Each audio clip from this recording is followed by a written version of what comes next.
大家好，歡迎大家一齊參與為神州禱告2分鐘。今日咧，我揀選咗喺神州裏邊一啲民生需要我哋禱告守望。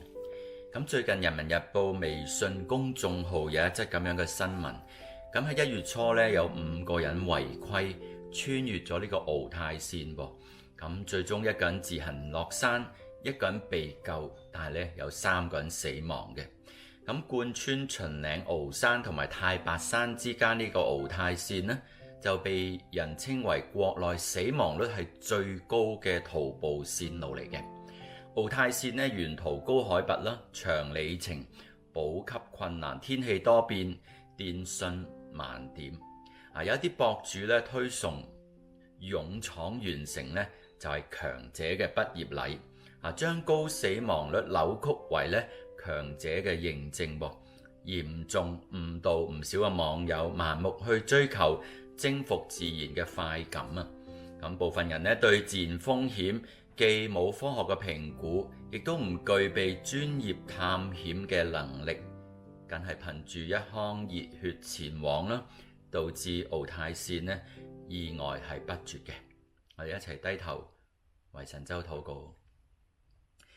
天父啊，求你保守神州當局能夠整頓呢啲喺網上嘅博主，特別係佢哋不斷去鼓勵人嚟到做呢啲違法又危險嘅事情。我哋希望神啊，你讓當局咧可以嚟到去刪除呢啲嘅貼紙嘅。另外咧，就求神你都嚟到去加強喺國內嗰啲行山呢啲嘅安全嘅意識，因為近年真係越嚟越多人好興咧去到戶外活動，但係咧個安全嘅意識咧係需要被建立嘅。我哋亦都懇求天父啊，你嚟到安慰死者嘅家屬。我哋同心嘅禱告，仰望交託，係奉耶穌基督嘅名，阿門。今日嘅為神州禱告2分鐘嚟到呢一度，我哋下個禮拜約定你哋繼續一齊守望神州，拜拜。